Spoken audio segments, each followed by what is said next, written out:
Merhaba sevgili herkes, kanalıma hoş geldiniz.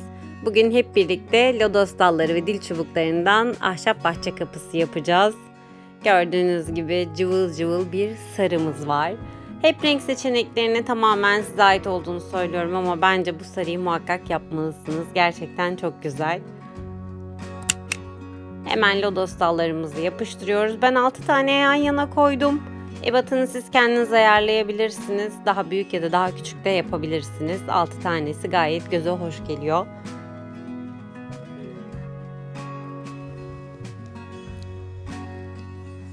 Silikonla yapıştırıyoruz. Önceden yerlerini belirledik. Çalışmalarımızda muhakkak önceden yerlerini belirlemeliyiz ki yapıştırdıktan sonra herhangi bir sorun oluşmasın. İyice kuruduktan sonra da kenarlarından fazla kalan yerleri keseceğiz.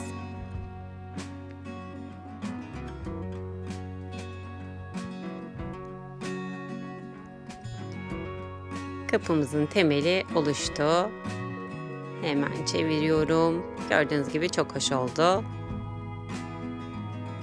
Şimdi altına ve üstüne lodos dalımızı yapıştırdıktan sonra ne yapacağız? Asmak için askılık yapacağız. Hasır ipimiz var. Hasır iple yapacağım ben askılığımızı. Önce düğüm atıyorum. Sonra etrafına sarıyorum. Hasır ip çok çabuk açılabilen bir ip. Normal ip gibi değil bağlarken kullanabileceğiniz. O yüzden bağladıktan sonra, düğüm attıktan sonra ben yine de düşmemesi için silikonla tekrar üzerinden düğüm attığım yeri yapıştırıyorum. Yani ürünümün zarar görmesini istemem çünkü düşüp. O yüzden iyicene sabitliyorum ki bir sorun oluşmasın kullanım esnasında.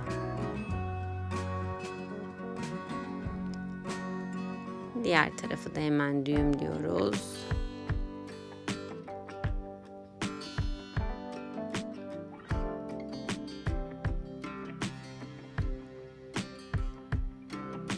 Fazlalığını kesip arkasından bu tarafı da yapıştıracağız şimdi.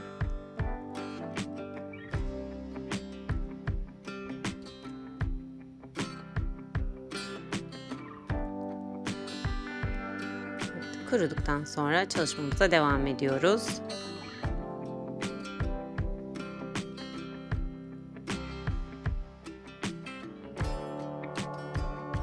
Meşe palamutlarım var.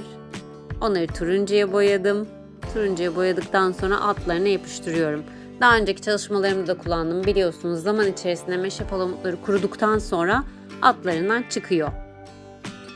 Ben de kullanırken onları tekrar yapıştırıyorum. Turuncuya boyadım. Üzerine de beyazdan nokta yapacağım.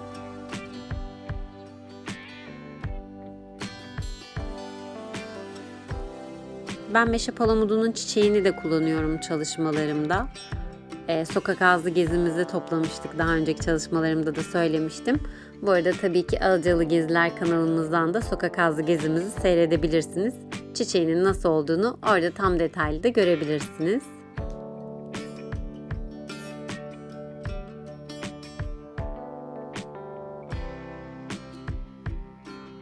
Puantiyeli palamut yaptık kendimize.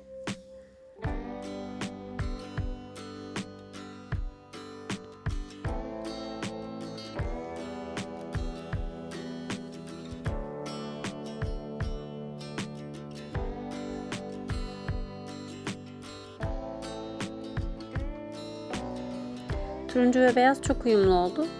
Dediğim gibi tavsiye ederim böyle çalışmanızı ama isterseniz renk de değiştirebilirsiniz. Hemen yapay yosunlarımızı yapıştıralım lodos dallarının üzerine. İkisi gerçekten çok uyumlu oluyor. Yosun ve lodos dalı. Resmen ağacı biz önceki haline getiriyoruz bu çalışmada.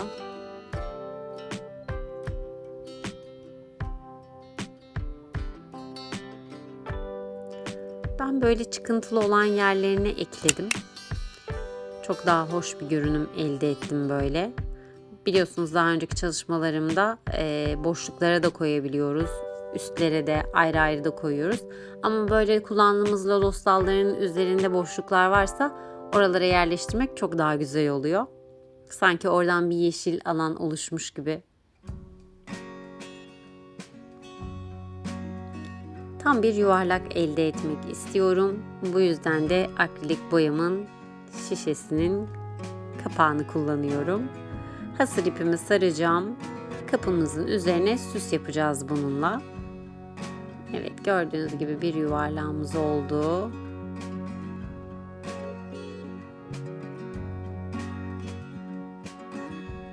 Biraz daha sabitlememiz gerekiyor.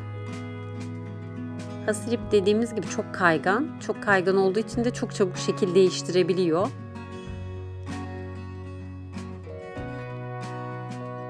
Hatta biliyorsunuz bunlara tam olarak hasır ip de denmiyor, muz lifi de deniyor.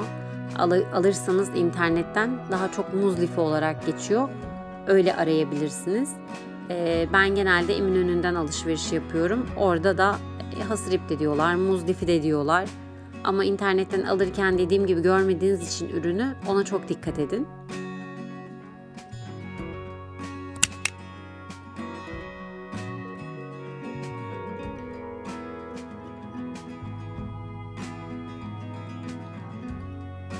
Yarısını sardım ve sabitliyorum. Diğer tarafını açıkta bırakacağım.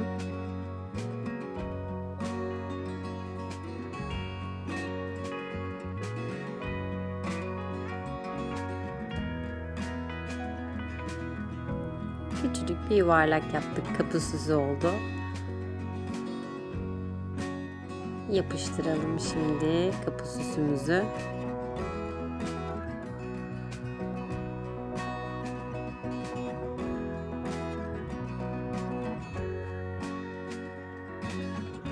Ortasındaki boşluğu da küçük nazar boncuklarıyla tamamlayacağız. Rengarenk.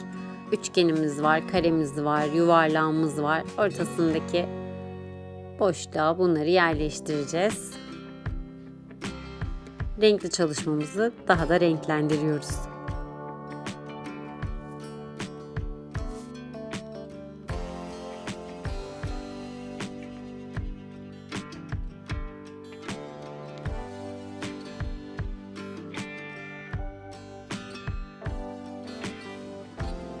Elinizde böyle renkli nazar boncuğu yoksa herhangi bir boncuk da kullanabilirsiniz.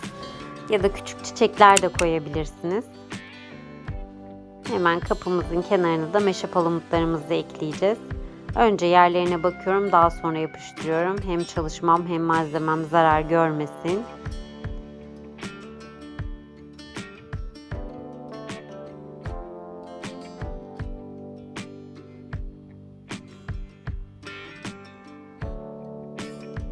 Aralara yapay yosun ekliyoruz.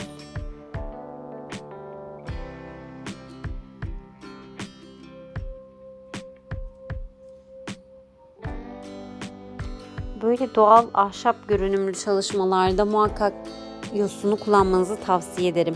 Hem bir hareketlilik katıyor hem de daha bir doğal görünüm elde ediyorsunuz. O yüzden bu malzemeden temin edip muhakkak kullanmalısınız çalışmalarınızda. Hemen yanına da yapay çiçeğimizi ekledik. Bu çiçekleri ben Eminönü'nden aldım. Çok da güzeller, çok da kullanışlılar. Birçok çalışmaya o kadar çok yakışıyorlar ki elinizde aslında ne kadar çok malzeme olursa o kadar çok ürün elde edebiliyorsunuz. Ben her zaman biliyorsunuz daha çok geri dönüşümden, doğadan elde etmekten yanayım. Bunlar da bu arada bana ilham oldular. Ben de birkaç tane böyle taze çiçek topladım ve onları kurutmaya karar verdim, renklendirmeye karar verdim. Daha ilerleyen çalışmalarımda da sizlere onları da göstereceğim. Birlikte kullanacağız malzemelerimizi yine. Küçük taşlarımız var. Aşağıda muhakkak sizin de öyle olacaktır. Lodos dalları eğimli olduğu için, dalgalı olduğu için düz alana yapıştırdığımızda arada boşluklar kalıyor. O boşlukların olmaması için ben hemen oralara küçük beyaz taşlar ekledim.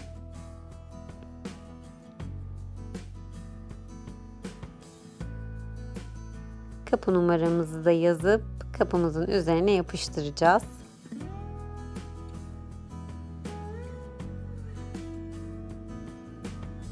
Sarı, turuncu ve beyaz bir de lodos dalı eklendiği zaman şu renklerin güzelliğine bakın. Gerçekten insanın baktıkça içi açılıyor. Kapımızın kolunu da yapıştırdık hemen. İşte çalışmamızın sonuna geldik. Gerçekten harika bir kapı oldu. Umarım siz de bu çalışmayı denersiniz. Videomu sonuna kadar izlediğiniz için teşekkür ederim. Eğer yapmamı istediğiniz başka çalışmalar varsa bana mesajlardan ulaşabilirsiniz. Beğen butonuna basmayı, kanalıma abone olmayı unutmayın. Tabii ki yeni çalışmalarımdan da haberdar olmak için zil butonunu tıklayıp bildirimlerinizi açmayı unutmayın. Bir sonraki videomda görüşmek üzere. Kendinize çok iyi bakın. Hoşça kalın.